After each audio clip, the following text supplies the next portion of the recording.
നിങ്ങളുടെ സ്വന്തം കരുമാടിക്കുട്ടൻ ഫ്രം കാടഞ്ചേരി.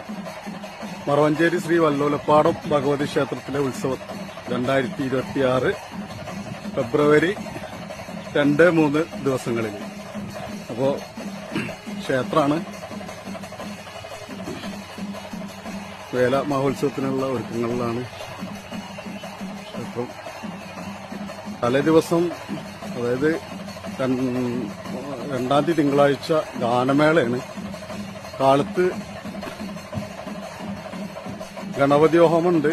കാവാണ് ക്ഷേത്രത്തിന്റെ. ഇത് അന്നദാനം നൽകാനുള്ള പന്തലാണ്. കാലത്ത് പ്രഭാത ഭക്ഷണമുണ്ട്. വഴിപാട് കൗണ്ടർ, ഗണപതി.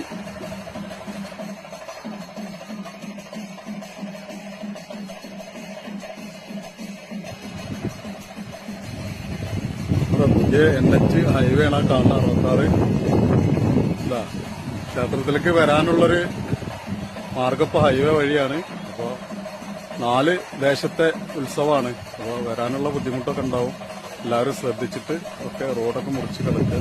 മറവഞ്ചേരി ഒരു അണ്ടർഗ്രൗണ്ട് ഉണ്ടാക്കിയിട്ടുണ്ട്. അത് ഞാൻ ഇപ്പോൾ കാണിച്ചു തരാം. ഹൈവേയില് ശ്രീ വല്ലോലപ്പാടം ഭഗവതി ക്ഷേത്രത്തിന്റെ വേല മഹോത്സവം 2026 വേല കാണാൻ പോകുന്ന ഭക്തജനങ്ങൾക്കൊക്കെ, നാട്ടുകാർക്കൊക്കെ യാത്ര ചെയ്യാൻ വേണ്ടി ഹൈവേയിൽ പുതിയ NH 66 മുറിച്ച് കടന്നിട്ട് വേണ്ട നമുക്ക് പൂരൊക്കെ കാണാൻ പോകണമെങ്കിൽ, ഉത്സവം കാണാൻ പോകണമെങ്കിൽ. അപ്പൊ അതിന് സഹായമായിട്ട് മറവഞ്ചേരി PFC ക്ലബിന്റെ ചുണക്കുട്ടികൾ ഇവിടെ ഒരു ചെറിയൊരു അണ്ടർഗ്രൗണ്ട് റെഡിയാക്കിയിട്ടുണ്ട്. അവർ റെഡിയാക്കിയെന്ന് പറഞ്ഞാൽ പഴയ വെള്ളം പോകാനുള്ളൊരു ഹൈവേയുടെ തോടാണ്. അത് അവര് നല്ല വൃത്തിയാക്കി ചെയ്തിട്ടുണ്ട്. ഇത് ആയിങ്കലം ഭാഗമാണ്.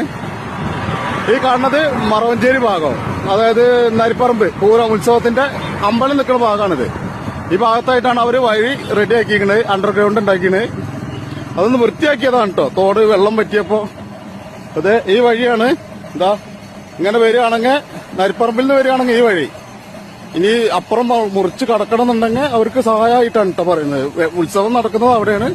ഇതാണ് നമ്മളത് ഒന്നുകൂടി മനസ്സിലാവുന്ന രീതി പറയുകയാണെങ്കിൽ, ഹൈവേയുടെ സാധനങ്ങളൊക്കെ ഇറക്കിയിട്ട് ട്രക്കുകളൊക്കെ നിർത്തുകയും ഒക്കെ ചെയ്യുന്ന ആ ഗോഡൌണിന്റെ ഭാഗത്തായിട്ടാണ് കണ്ട വഴി. റോഡിന്റെ ഇതാണ്, പാലത്തിന്റെ മുകളിൽ അണ്ടർഗ്രൗണ്ടിലുള്ള പാതയാണ്. അത് അവർ വെട്ടി വൃത്തിയാക്കിയിട്ട് നല്ല റെഡിയാക്കി സെറ്റാക്കിയിട്ടുണ്ട്. PFC ക്ലബിന്റെ ഭാരവാഹികൾ നല്ല രീതിയിൽ, കൂടാതെ വാർഡ് മെമ്പറുടെ പിന്തുണയോട് കൂടിയിട്ട് അവർ ഒരു ഓട്ടോറിക്ഷ ഒക്കെ കുഴപ്പമില്ലാത്ത രീതിയിൽ ഇറങ്ങി വരുന്നതാണ് നിഗമനം. കാരണം റോഡ് NH മുറിച്ച് കിടക്കുന്നത് ഭയങ്കര അപകടകരമായ ഒരു രീതിയാണ്. ഇതാണ് ഈ സ്ഥലം. ഏകദേശം കണ്ടശോണ്ട് ഈ ഭാഗമായിട്ട് വരും. കണ്ടാ നമ്മുടെ മറവഞ്ചേരിക്കാരൻ മനക്കല റോഡ് ഈ ഭാഗത്തോടെ അനുസരിച്ച് കണ്ടാ ഈ വഴി ഇറങ്ങി വരാനുള്ള സെറ്റപ്പ് ഒക്കെ ചെയ്തിട്ടുണ്ട്. അതാണ് ഇപ്പൊ ഞാൻ നിൽക്കുന്നത് അയങ്കലം പന്താപ്പാലം ഹൈവേ റോഡാണ് കേട്ടോ. ഈ ഭാഗത്താണ് നിൽക്കുന്നത്. അതാണ് പെട്രോൾ പമ്പ് അയങ്കലം ഭാഗം. ഇത് നരിപ്പറമ്പ് പൊന്നാനി ഭാഗമാണ്. ഇതുവരെ പുതിയതായി ആരംഭിക്കുന്ന റോഡിന്റെ കീഴിലായിട്ടാണ് ഈ അണ്ടർഗ്രൗണ്ട്. എന്താ ഹൈവേയുടെ പണിപ്പുരകളൊക്കെ നടക്കുന്ന സാധനങ്ങളൊക്കെ സൂക്ഷിക്കുന്ന റോഡാണ് ഉണ്ടാക്കുന്നതൊക്കെ ആയിട്ടുള്ള. പെട്രോൾ പമ്പാണ് ഈ ഭാഗത്ത്, അയങ്കലം ഭാഗത്ത്. ഇത് മറവഞ്ചേരി മനക്കല റോഡ്. ഇതിനപ്പുറം അതാണ് വഴി. നമ്മൾ മറക്കണ്ട. എല്ലാവർക്കും പൂരാശംസകൾ നേരെയാണ്.